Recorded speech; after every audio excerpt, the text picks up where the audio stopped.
Good evening, and thank you for being with us this evening, whether you're in the studio or you're watching live.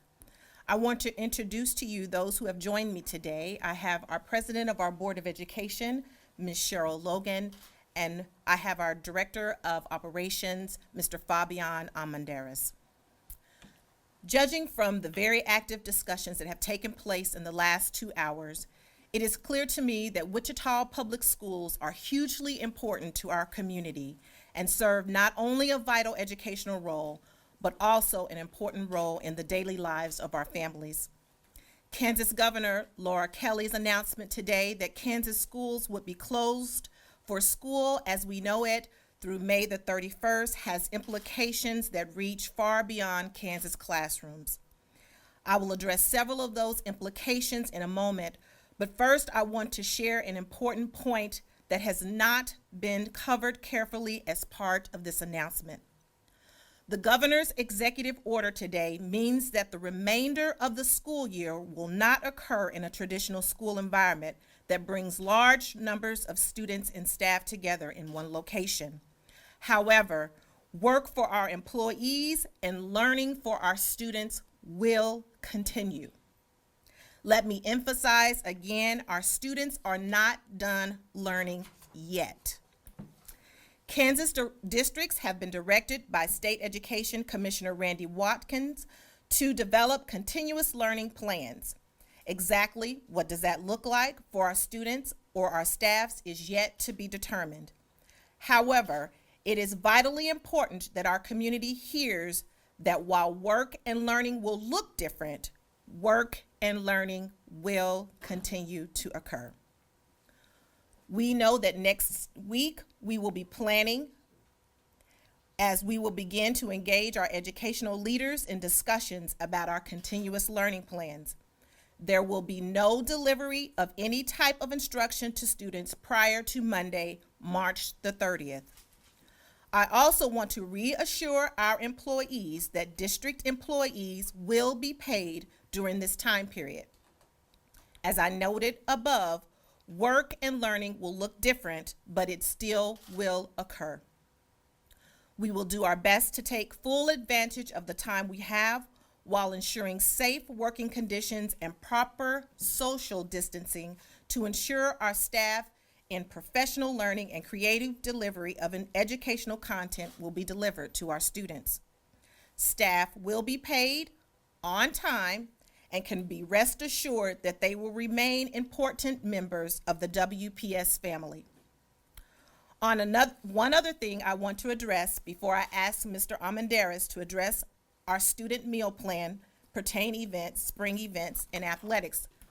The governor's order means that all of our spring events and athletic activities will be canceled.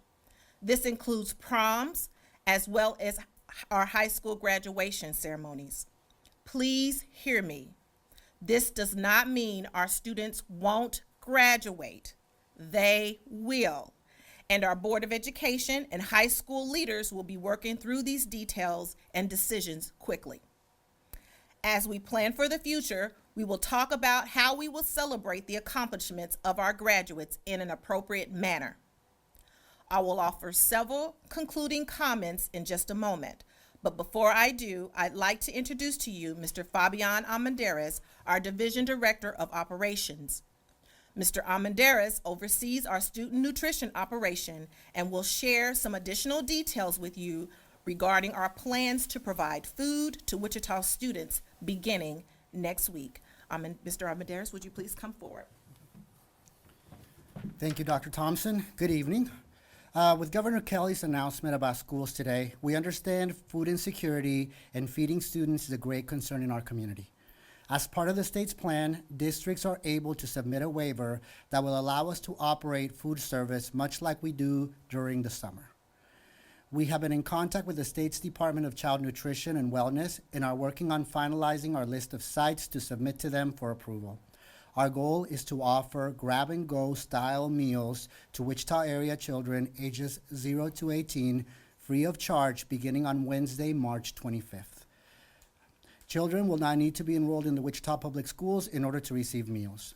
A complete list of sites as well as instructions for families will be released on Monday, March 23rd. Additionally, we have been in discussions with local area partners that are interested in filling in gaps in feeding Wichita kids. We will continue to talk to them in the hopes that they will be able to support and fill in gaps in our ability to provide service.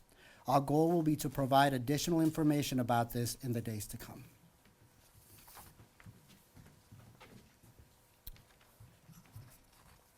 In closing, I want to talk directly to our WPS proud community. I know this is a time of great uncertainty for you, and I know that this will create social and emotional strains on our students. In fact, this afternoon, I've seen many of our teachers on social media expressing regret that they didn't get the chance to see their students one last time before the year was over. For children accustomed to the routine of the school day, this will be a difficult change. And I know that, and I will tell you, that we are going to do all possible to recognize and address the stressors that change creates.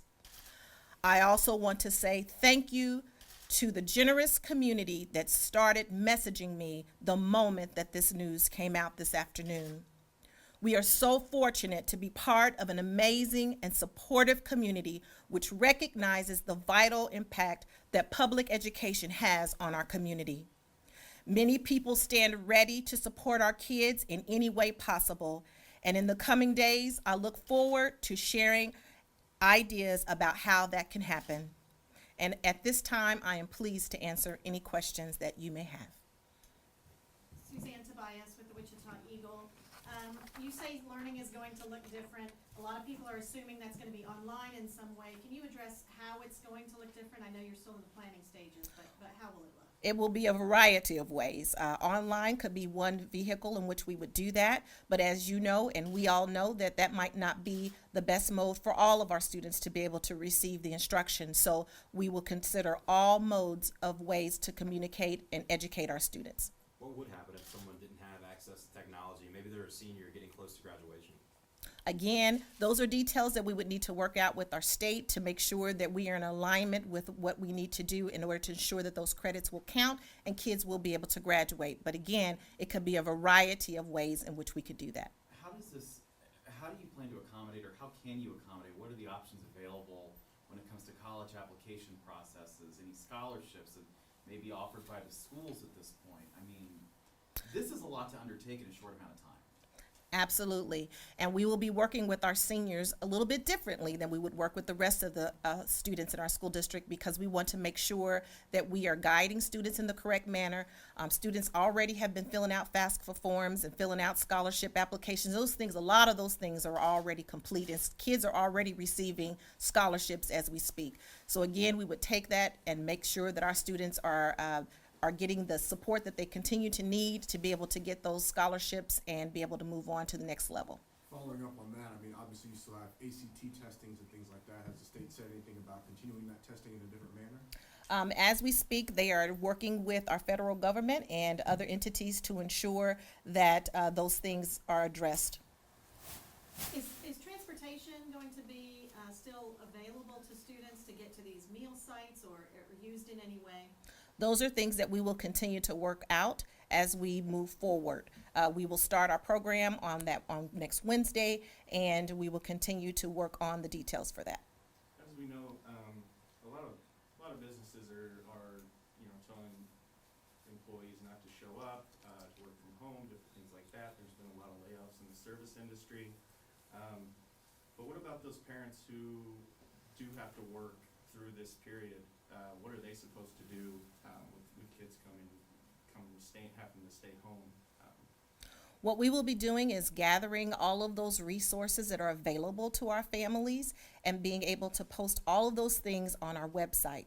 So parents should pay close attention so that as we begin to receive resources and things that are available to our families, that they can find those things on our website. You spoke about employees being paid. Does that include bus drivers? I know that might be two separate companies, but the people who provide the transportation, are they still being paid? What I will say today is that all our district employees will continue to be paid.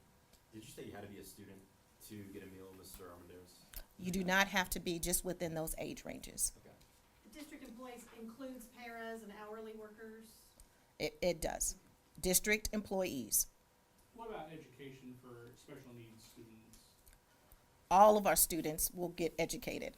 We do not leave any of them out. So that's what we will be working out, all of the details of what all of that means, and we will be able to communicate that with our families. How much of a heads up did you get from the state on this before that announcement was made this afternoon? We did visit with them, earlier this morning. And had you had some kind of an inkling this was coming before then? I mean, had the theories started to be developed a few days ago when we started to see this happen in other states? We were told earlier this afternoon. How prepared do you think the district is for something like this?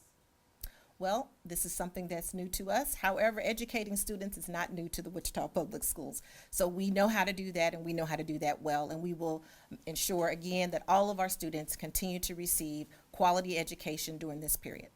I guess, have you been in contact with other schools from other states that have had to start similar operations and kind of ask them kind of how they're going about stuff and how they're operating on a day-to-day basis?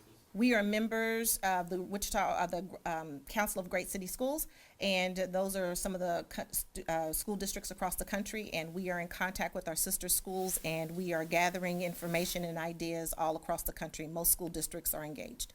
Do you agree with this decision? Do you think this is the best path forward? In the Wichita Public Schools, we just continue to educate kids, whatever mode that we have to do, deliver the instruction, we're willing to do that.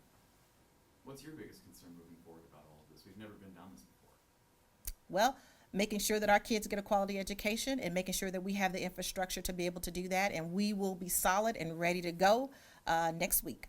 You know, every time there's any sort of emergency, we get reminders from the district to have contact information updated and things like that. Is that something that your staff is working on even now? I mean, so you can even contact parents. Absolutely. Again, we'll continue to put that on our website, social media, and we'll hopefully word of mouth. Our schools will be having some form of communication with their parents, and we'll continue to get those things updated so that we can have the best information to communicate with our families. Hopefully this doesn't last too long, but are you prepared to maybe start the next school year off that way in the same manner? We will be prepared to do whatever we are asked to do from here until we are ready to return back to school. Who are you looking to for advice at this point? Are you talking with other superintendents at other districts that are facing the same closures, comparing notes? I mean, how are you going about this? Yes, the educational community is very collaborative. That's what we do. And I know our board members are here, and they will, again, as always, take the lead, and they are awesome, and they are communicating with their peers as well. And together, as a country, as a state, as a city, we will make good things happen for kids, and we will do what we can do. Can you provide, what are some alternatives you're considering for students who don't have internet access? At this time, we will continue to wait to hear from our officials on how they would like us to proceed with those types of things. Which officials? We're talking about our state officials from our State Department of Ed. There's a special team, as he stated before in his press conference, that are working on all of those details. And once we have those details, we will continue to work with our local folks and our school board on how to make that happen for all of our kids, if that's the desire of where we would go with the instruction. Are you communicating with teachers then? Everyone's on spring break supposedly now, but are you communicating that with them already this week about preparations? Absolutely, we've communicated with them as of today. I guess what sort of resources do you have for counseling or maybe mental health support for students who may have anxiety about this whole situation? Absolutely. Well, again, those are the directions that we will be receiving from our commissioner and the task force that has been put together to give us direction on how we move forward with those plans. And are you assuming that the minimum hours and days required for each academic year is going to be waived, or do you have to petition for that? We do have to petition for that. However, I do know that today our legislators and our State Board of Education members were all working to solidify those plans to communicate to us how we were to request those. Are you waiting for state guidance also on when students can come and get their things? Absolutely, yes, we are. We will be working on a plan. Once we get some specific details, and we'll meet again tomorrow, we will then be able to communicate again further. We will communicate with our families and our communities on Friday. So we'll have another communication on Friday to give more specific details. Do you know yet whether students will be able to use district technology at home? Things like iPads and laptops that they might be able to use in the classroom now, but not usually take home? Those are things that we will continue to work through, but we do have resources available for our students. As such a large district in the state, do you feel any extra obligation to be a part of the conversation for developing this plan statewide? If I understand your question correctly, I do work with many superintendents around the area, and we do collaborate together. And as a matter of fact, we were on the phone soon before we came here, and we'll continue to do that. We don't just educate Wichita kids, we actually are partners with all of our state schools, and we want to all support each other to educate our students. What's your message to parents right now, how they can help through this process? Our parents, I'm sorry, they were telling me to look this way. Advice that we could give to our parents would be to continue to follow on social media, continue to make sure we have your correct information that we need to be able to communicate with you on what's next, and then to also just start making plans to create those spaces in your homes where the students can have opportunities to be able to continue on with their learning, the continuous learning plans. And we'll tell you what all that means, but if you could just start getting things prepared at home and making sure that you have communication with us and we have communication with you, you'll be all good to go, and we'll be ready to get started as soon as we can. I guess since I'll probably be canceled and stuff like that in graduation, will there be a chance for a future event for those to take place, or how will that, since those are kind of big events for children? Yes, we know that, and we are working very diligently to try to figure out what those opportunities can be, but we are talking about what other opportunities can we provide for our students for their for graduation and other important events.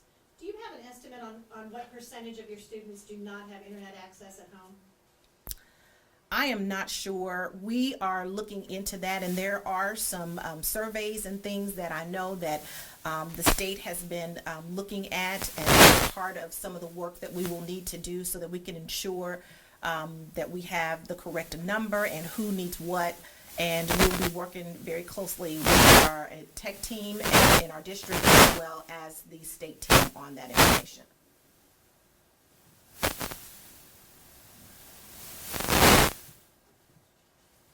Any other questions? Thank you for coming, and we are going to, I don't know if we have any other, is that it? Okay, well, thank you very much for being here.